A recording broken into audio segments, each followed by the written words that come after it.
And welcome back to the show. The New York State Anti-Trafficking Coalition is a group of organizations joining forces to increase public awareness of human trafficking in our communities, enact anti-trafficking laws, and improve law enforcement response and increase social services to help people escape trafficking. The Empower Center provides a variety of free healthcare and social services to support people in the sex trade, as well as people who've experienced any form of sexual violence. Now, Empower is one of the only clinics in the United States dedicated to providing trauma-sensitive long-term medical care for people with a history of sexual trauma and abuse. Joining me now to share more details on this matter, I'm joined by the Vice Chair of Obstetrics and Gynecology at Jacobi Medical Center and a member of the NYSATC and co-director of the Empower Center, Dr. Veronica Ades, and thank you so much for being with us. Thank you for having me.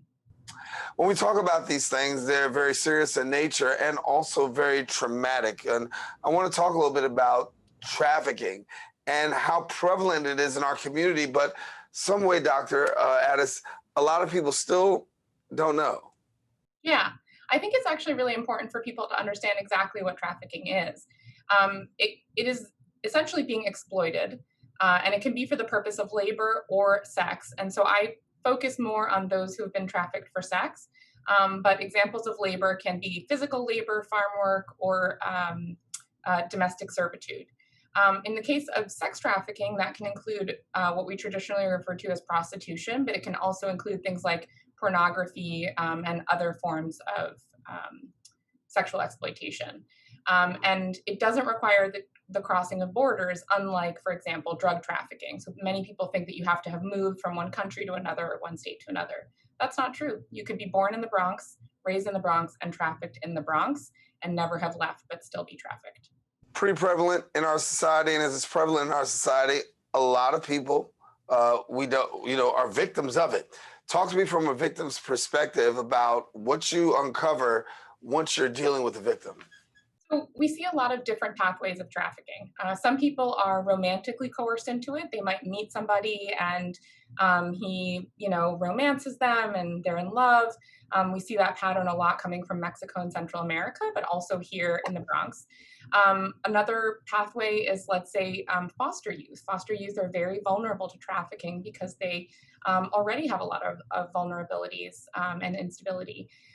And so from the victim's perspective, a lot of times they are coerced into it and they're convinced by the trafficker that they agreed to this. And that's a very powerful form of coercion because they are really convinced, it's almost a Stockholm syndrome or what we call trauma bonding, that this is what they want. And it's often not until later that they realize how abusive the situation was. And that actually making choices in that situation is very difficult to do when your alternative is it's for survival. So it's either die or engage in this activity. And then the person who is encouraging you to go into it or really kind of controlling a lot of the aspects of it is taking your money, sometimes offering you protection. And without that, you would be really alone. But when we speak with victims or survivors, people who have left, it's really important that we honor their self-identification and their recovery process. So we also work with people who are still engaged in commercial sex. And it's not something where we try to convince people that they should live their life one way or another. But we're aware that people in the commercial sex industry are often very vulnerable to exploitation and abuse. And we want to be there for them no matter what. What's the perception like on their side? Because honestly, you said there's a lot of people who will not lend a or stereotype. But from your perspective, you're dealing with somebody who's a human being, who's got some major challenges, but you're not trying to convert, as you said, but you're just really trying to be present. One of the things I've heard from survivors is that they experience a lot of discrimination in the system. Before they ever get to healthcare, that could be the foster system, that could be ACS, that could be incarceration, that could be racism, that could be misogyny and sexism. But then they get to healthcare, and sometimes they're seen as prostitutes, sometimes they're seen as drug addicts or substance addicts, or in other ways not deserving of respect. And from my perspective, all of those people are deserving of respect. All people are deserving of respect. But that they feel that they have been mistreated in the system. And so then they walk in feeling like, I'm going to mistreat them too. And so the reason we started Empower was to address some of those problems, to say, hey, we get it, we understand, we've seen this before, and you are absolutely deserving of worth and respect. I think another thing is trust. Many people have experienced sexual abuse as a child, other forms of family violence, and have been abused by the people who are in authority or supposed to protect them, so that they have a hard time walking into the doctor's office, where you're often losing, you're giving up control because that doctor knows more than you do about medicine. So that can be really disempowering. So we want to re-empower and create a sense of empowerment when they come to the doctor. That includes offering comprehensive services. One of our most important staff members is our peer care navigator. She herself survived trafficking, and she's able to say to our clients, hey, I've been there. And listen, this is how we do our services. I'll take you to the doctor's office if you need. I'll accompany you wherever you need. Because that disempowerment is really strong, and it makes it hard to take the first step to come in for medical care. When we talk about that one word, trust, you have to build it, right? And that's very important for somebody coming across the doors to be able to have that trust.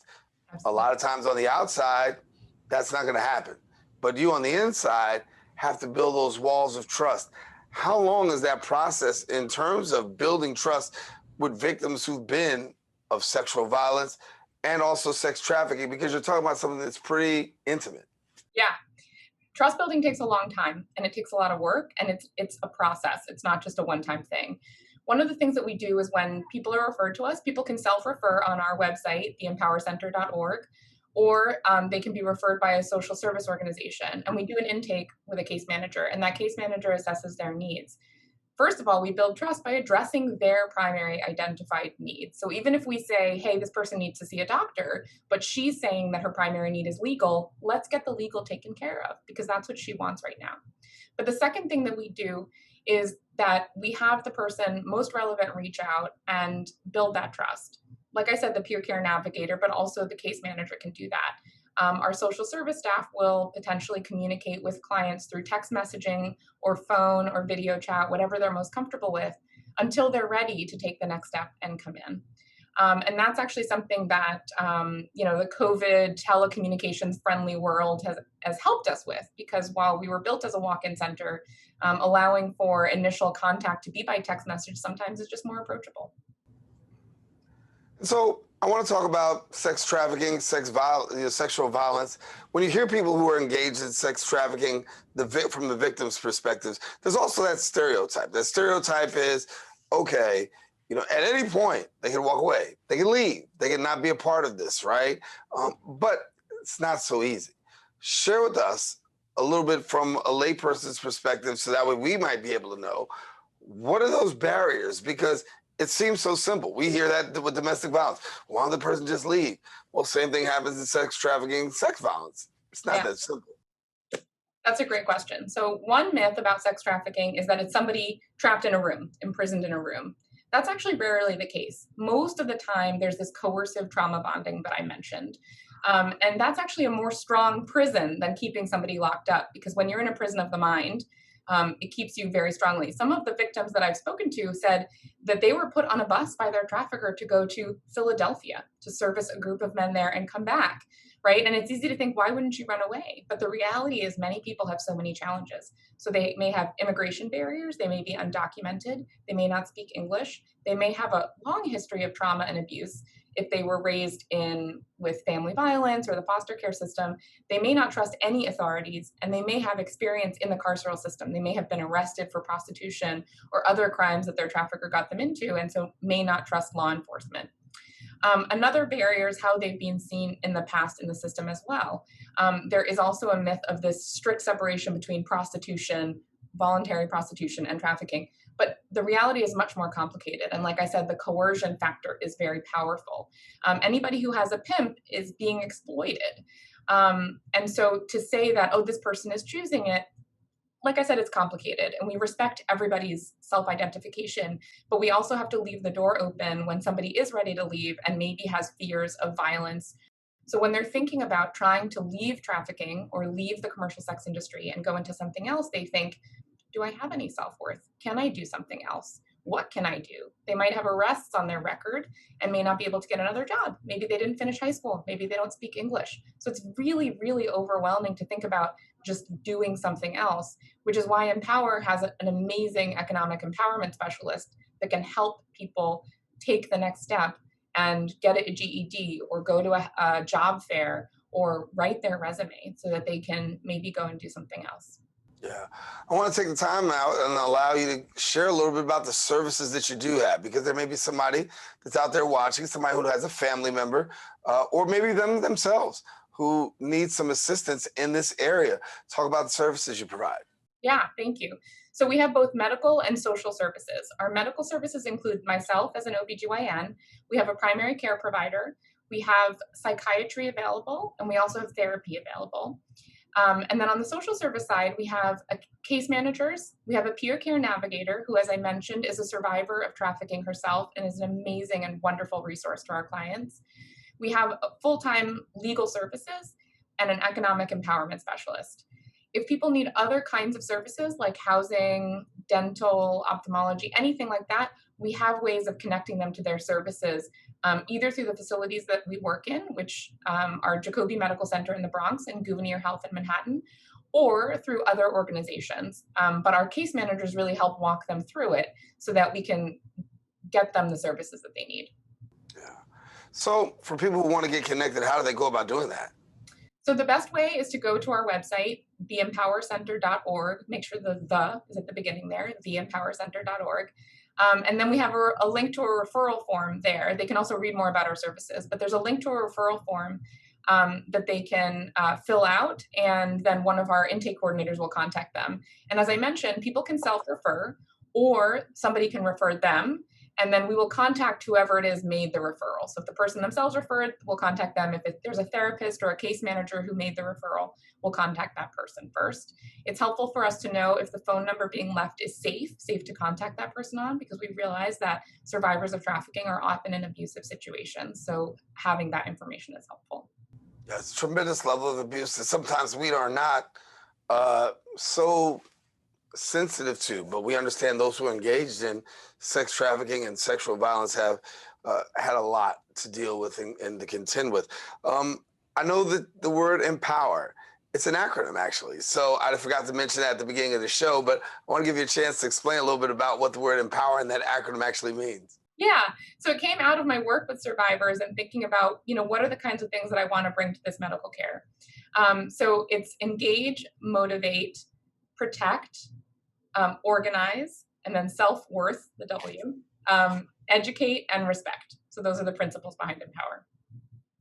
And so as we get ready to close, what would you like people to know? So I'd like people to know that in the Bronx, there are many, many trafficking victims and survivors out there who are going unidentified and who may themselves not actually realize that they are victims or survivors, that they are deserving of our empathy and respect, and many have experienced a lot of traumas. So we as healthcare providers need to be sensitive to traumas, but people out in the community may also recognize, say, hey, this is my friend or my cousin or my sister. She's being victimized, and this is a way to help her. And sometimes healthcare is the first step that people will take to help themselves, and then we can offer them additional services. Yeah. Well, we want to thank you for coming and being with us here on the show and certainly providing us some much needed information. I think that when we talk about the issue of sexual assault and sex trafficking, I think you put it in better context. Many times I think when we talk about sex trafficking, it's taking somebody from one state to the other. But as you said, this could occur right within the city confines. And it's happening way too much. Any estimation on the number of people who are being victimized locally? It's really hard to know, honestly, because the practice is so under wraps. It's hard for me to even give a number. We have probably statistics from worldwide or from nationally, but it would be really hard for me to say in the Bronx how many people. And frankly, I'm shocked by how many people come through our health services and then have previously been unidentified. So I don't think we know yet, but one of the things I'm trying to do is do more research so we can have a better understanding of how much is going on. And before we go, I know it's not your forte, but also enforcement, right? Really trying to deal and crack down on this. Are you satisfied with what you're seeing by way of people really taking the bull by the horns and addressing the matter? Yeah, I mean, I would really like to see avenues for relief offered to victims outside of the incarceration system. I think it's really traumatizing to be arrested. And in the United States, we tend to design our entire systems around the criminal justice system, which is unfortunate. So Empower is really trying to say, this is outside the criminal justice system. And we want you to come to us no matter where you are in this stage of life, but we offer services to you. So that's really kind of fundamentally where I'm at with that. Dr. Veronica Ades, thank you so much for being with us here on the Social Justice Forums. Thank you for having me. All righty. Well, guess what, ladies and gentlemen? We are taking a quick break. We'll return with more show. Stay with us coming up in a few.